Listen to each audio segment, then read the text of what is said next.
listening to Other Lola by Ripley Jones. It's a follow-up to Missing Clarissa by Ripley Jones, which I read last year with the girls.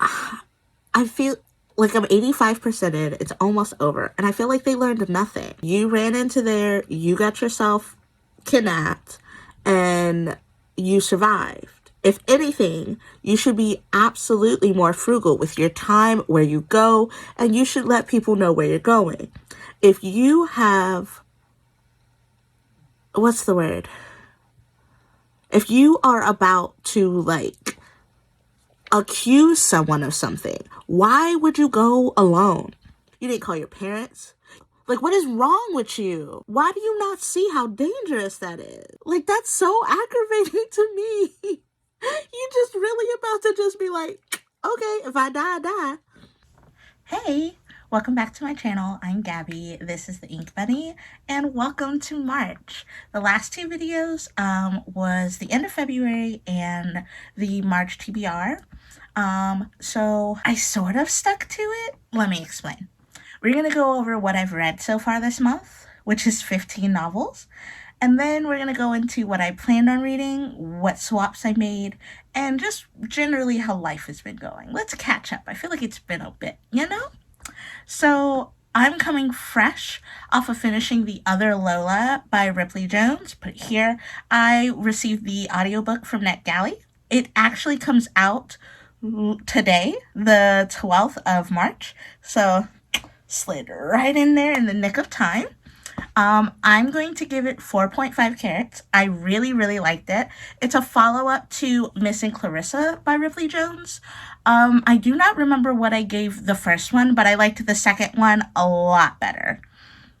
In this one, we're going to follow Cam and Blair, and they're fresh off their success, and they're learning what it is to be a woman on the internet, death threats, rape threats, the usual. And they've decided that they are not going to participate in podcasts anymore. They've learned their lesson. They're not going to do it. Until an underclassman comes to them with an intriguing possibility. Their older sister went missing 5 years ago. And now someone who says their sister is back. But the underclassman doesn't believe them. And she wants help to prove that she's right. How can you say no to an opportunity like that? The audiobook was well done, well paced. It was also quick. I don't even think the audiobook was 10 hours. I got to 50% yesterday before I went to bed, and then I finished the other 50 today. The next book that I want to talk about is Do Your Worst by Rosie Dannon. I gave it 4 carats. I'll put it up here. I started with the audiobook, which I loved. It has an narrator for the woman and the man. And the man's voice is so hot. He's supposed to be British. It was everything. Unfortunately, the audiobook went back before I could finish it, but thankfully, past Gabby has a little bit of forethought, and she also got the ebook. Now, the ebook was also going back a day or two after the audiobook, but at that point, I was already 61% in. It was going to take at most 2 hours to finish, hour and a half, so I hunkered down and I finished that on Saturday or Sunday. I also completed over the weekend 8 Perfect Murders by Peter Swanson. I gave that a 3.5. And if that book sounds familiar, it's because it's on our 24 for 24. So even though I haven't completed any physical books, I did take something off one of the lists I made for myself this year. Why did I make more than one list for myself? Who the fuck knows? I live here in this brain. This is my brain. And even I don't attempt to understand what it does half the time. I'm just along for the ride, I gave 8 Perfect Murders 3.5 carats. I did not like it as much as The Christmas Guest. The first half, literally from 0 to like 62%, I was locked in. And then it got weird. And then the conclusion just wasn't enough for me. I saw most of it coming, and the reveals weren't really revealing for me. You know, the things weren't thinging. It just didn't work the way I wanted it to work. It wasn't terrible. It just wasn't what I wanted. And for this to be a full novel and the follow-up from a novella for me, for this author, it just wasn't given what I thought it would give, you know? The next book that I read is called My Aunt is a Monster by Raimina Yi. And if that sounds familiar, that is the same author that did Seance Tea Party, which I gave 5 carrots like a year and a half ago. I liked Seance Tea Party better. This one is interesting, but I feel like it just wasn't cohesive enough. You basically follow a girl named Sophia. She is blind, and her parents pass, and she's taken in by her aunt. And her aunt is this like whimsical, mystical person, and she's this world-renowned traveler. And to her, they have this wonderful bubble that they live in. But on the outside world, her aunt is dead. Her aunt is missing. Her aunt went on a excavation. Is that what that's called? I'm almost positive the word is excavation. She went on an excavation and was never seen again.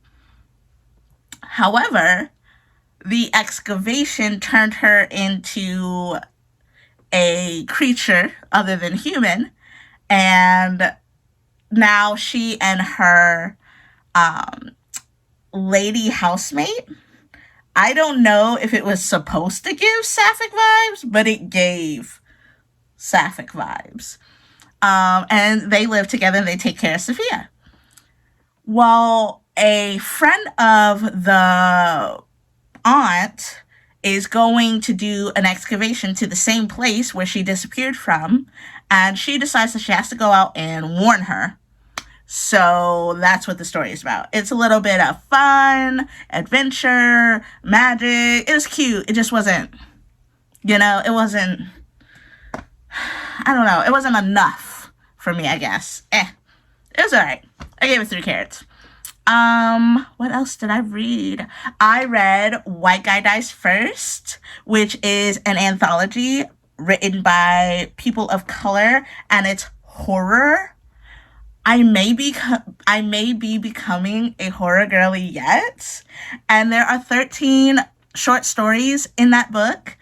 And all of the ones that were like girls' revenge, good for her vibes, I really liked. I might be becoming a revenge girly yet. And I didn't really think that was for me, But 2024 can be my villain era. It is what it is. Loved it. It is an arc. I gave it 5 carrots. It comes out so it's supposed to come out the 16th of July. I thoroughly liked it. It's got 13 stories. They're all horror. They're all spooky. It's inclusive. It's Black. It's POC. It's Indigenous. It's revenge. It's got every type of horror. Body horror, revenge, like slasher, psychological, like, I loved it. I ate it the fuck up. I loved it. Once the book comes out, I will add a little bit to the YouTube channel and tell you about my favorite stories in it. But right now, since it's not out, I feel like it might be a bit of a spoiler, so I'm gonna keep it to myself. Okay. The next thing that I read was Wicked Things by John Allison, which I've wanted to read forever. And Wicked Things is a 6-part comic. They have it collected, but My library didn't have it, so I had to read the single issues. So I am going to count them as 6 books read. Yeah, I am. So I'm averaged out because I must say graded. I rated each issue. The average is about a 3.5. I loved the art. I loved how wacky and zany Charlotte was. I loved the mystery. I just didn't love the conclusion. I feel like there wasn't enough issues to do what they wanted to do, so they just had to like wrap it up real quick, and I fucking hate that. Like, that is one of my biggest pet peeves, when a story is rushed because some higher up said that it needed to be, instead of understanding what's going on. Like, that people's elbow, like, that bothers me. So for the time frame that they had and what they did with it, it was good. But I personally felt like the story wasn't finished. So this takes place in the Giant Days universe, which is one of the things that made me really excited about it, other than the fact that it was about a teen detective who gets ensnared and has to solve the mystery before she gets thrown in jail for murder. So she is, I want to say recommended, but that's not what it's called when people go in for awards. She's nominated. So she's nominated for best teen for teen detective of the year. She gets there. She's excited to meet all these other like teen detectives from other countries, and of course they're all snarky and just not even willing to like communicate with her. Blah. But her, oh my God, what are words? Her mentor? You have to know them to be a mentor, right? What is that called? Oh my God. Fuck it. One of her favorite detectives, her hero, is there. So she's excited. She gets invited to communicate with him, have dinner, all that good jazz. And he only speaks Japanese. He has a translator. Now, the translator is up to some funky shit, and I don't know what's going on, because she's essentially talking to Charlotte, and then Charlotte will say something, and she will translate that to Miyamoto, but what she says to Miyamoto is not correct.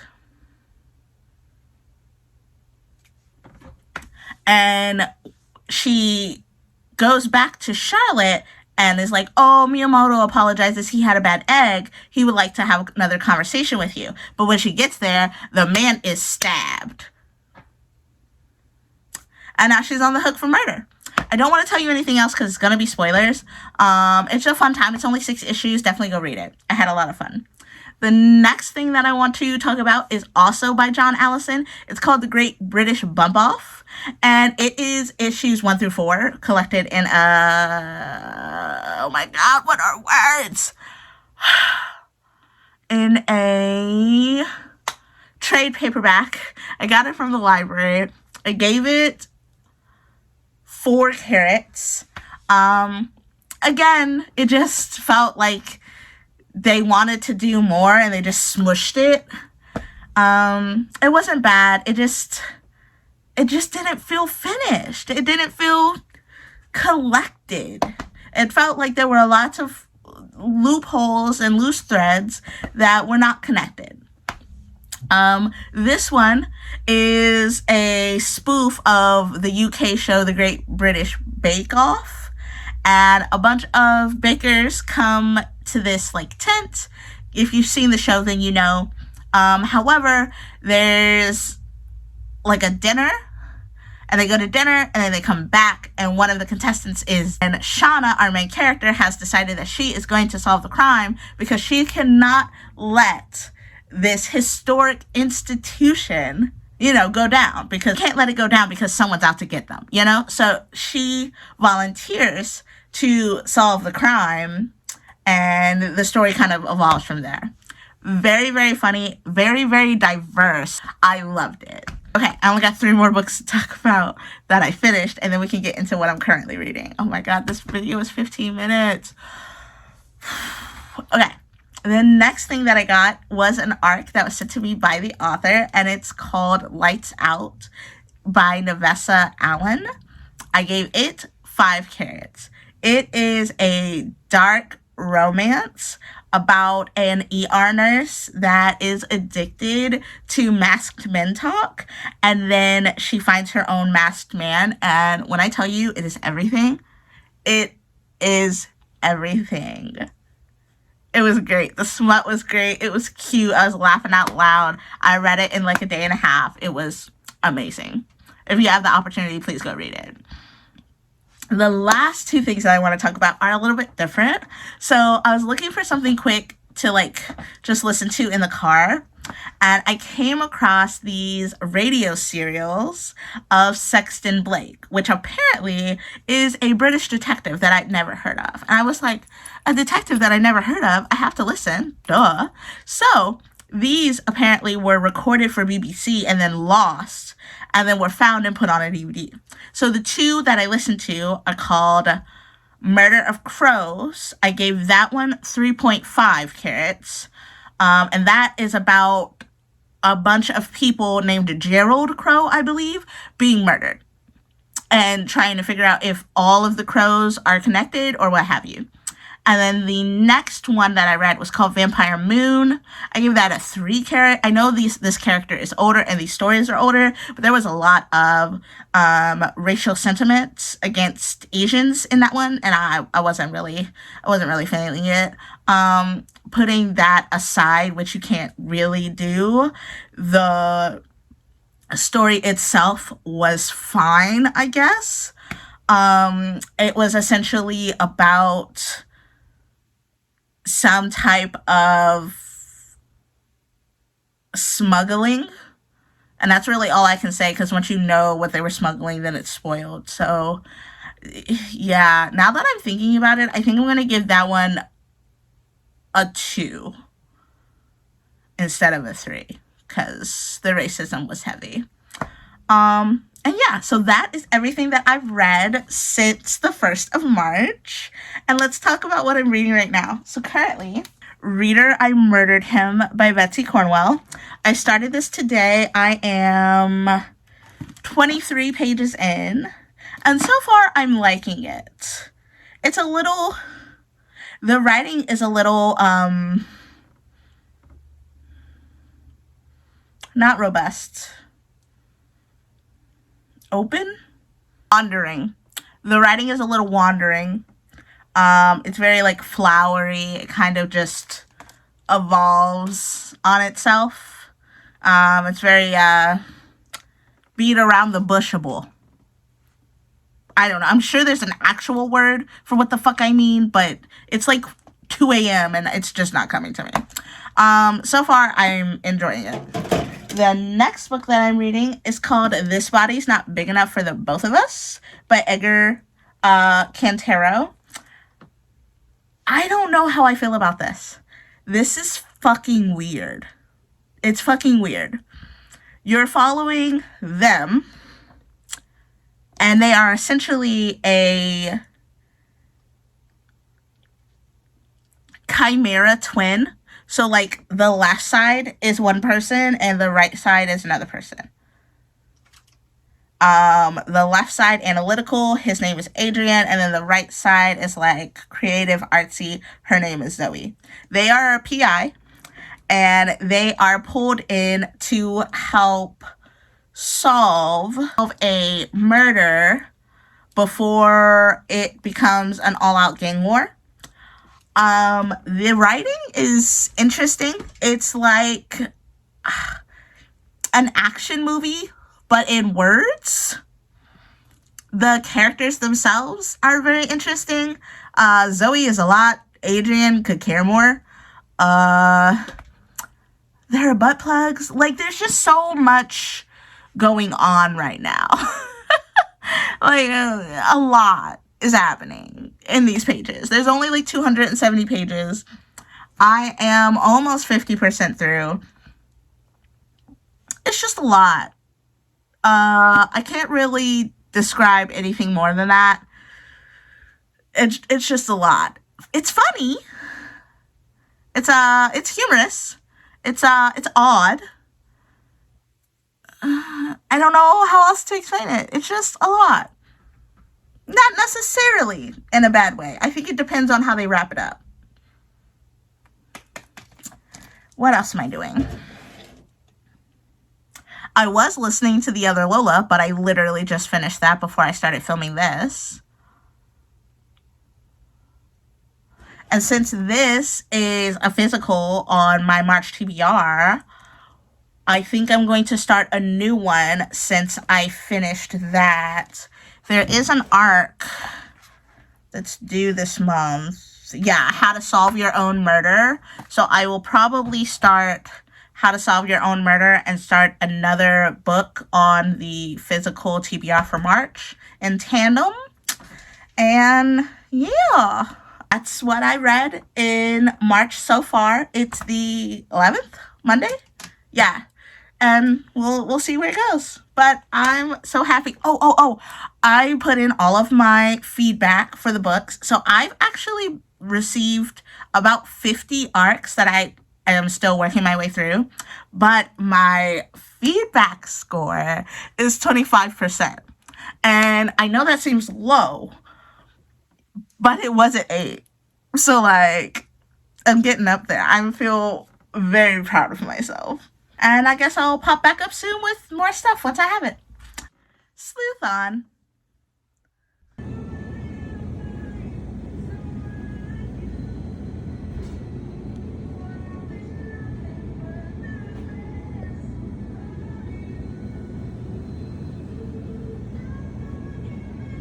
The weather's so nice.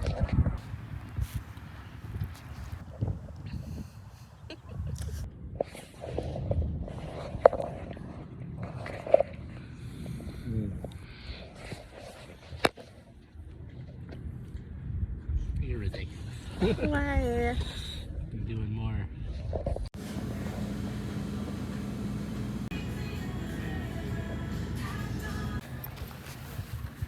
Why not? Ridiculous. Okay.